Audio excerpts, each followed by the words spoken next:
ज्योतिरादित्य सिंधिया के से पहले जब ये सरकार ने 28 तारीख को अनाउंस किया, उसके बाद में उससे पहले तो ये संचार साथी पहले से चल रहा था, लेकिन उससे पहले इसका इंस्टॉलेशन कम था। लेकिन जैसे ही सरकार ने इसको अनाउंस किया कि हम जरूरी होना चाहिए, उसके बाद से डेटा बढ़ गया और एक ही मतलब 24 घंटे या 2 घंटे 2 दिन के अंदर ही ये काफ़ी अच्छा आ गया। ये जनता के लिए है, जनता की सुरक्षा के लिए है और सरकार सिर्फ तकनीक दे सकती है। नमस्कार, मेरा नाम है कुलदीप और इस समय मैं न्यूज इंडिया के न्यूज रूम में हूँ। चूँकि संचार साथी ऐप का विवाद अभी भी चर्चा में है, इस पर आज ज्योतिरादित्य सिंधिया के द्वारा लोकसभा में काफ़ी कुछ कहा गया। तो सबसे पहले हम जानते हैं अपने साथी संदीप से। संदीप जी, हमें बताइए कि आखिर ये विरोध जो हो रहा है संचार साथी का, ये क्यों हो रहा है, इसके बुनियादी तर्क क्या हैं? सबसे पहले हमें ये समझना पड़ेगा कि लोकतंत्र है, लोकतंत्र में सभी को अपनी बात रखने का हक है, अधिकार है।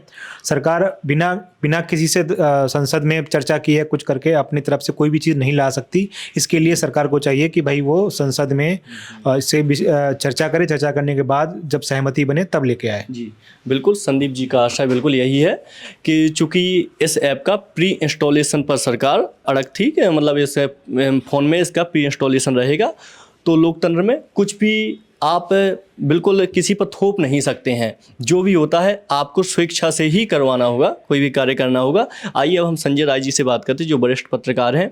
संजय सर, हमें बताइए कि आज जो लोकसभा में ज्योतिरादित्य सिंधिया ने कहा इस संचार साथी ऐप के बारे में, क्या कहा और क्या क्या बातें की? कांग्रेस सांसद दीपेंद्र हुड्डा ने पूरक प्रश्न पूछा था संचार सरकार से कि आप संचार ऐप जो है साथी क्यों जनता के ऊपर थोपना चाहते हैं या इसको क्यों इंस्टॉल करना चाहते हैं। इसके जवाब में उन्होंने कहा ये जनता के लिए है, जनता की सुरक्षा के लिए है और सरकार सिर्फ तकनीक दे सकती है। ठीक है।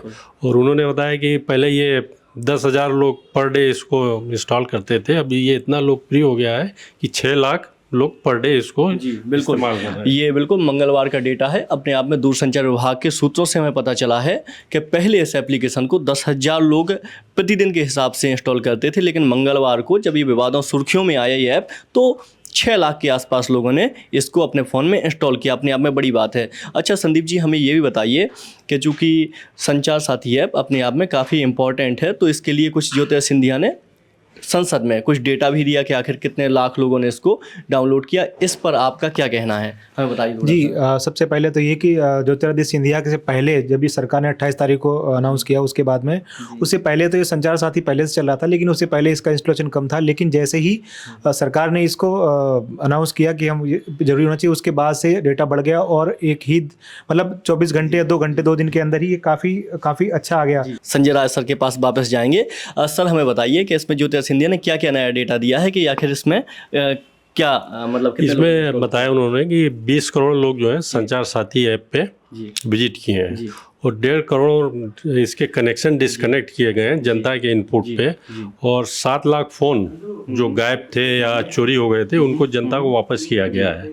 इसके अलावा 41 लाख फ़ोन जो है उसको ब्लॉक किया गया है और करीब 7 लाख फ़ोन जो है उसके IMEI जो है उसको बंद किया गया। लोगों को जो साइबर क्राइम और लोगों को फ्रॉड में इस्तेमाल हो रहे थे। जी बिल्कुल, इस तरीके से ज्योतिरादित्य सिंधिया ने आज इस ऐप का पक्ष लेते हुए जनता से आग्रह किया कि ऐप बिल्कुल जनता के द्वारा डाउनलोड किया जाना चाहिए। इसके लिए उन्होंने अच्छा खासा डेटा भी उपलब्ध करवाया।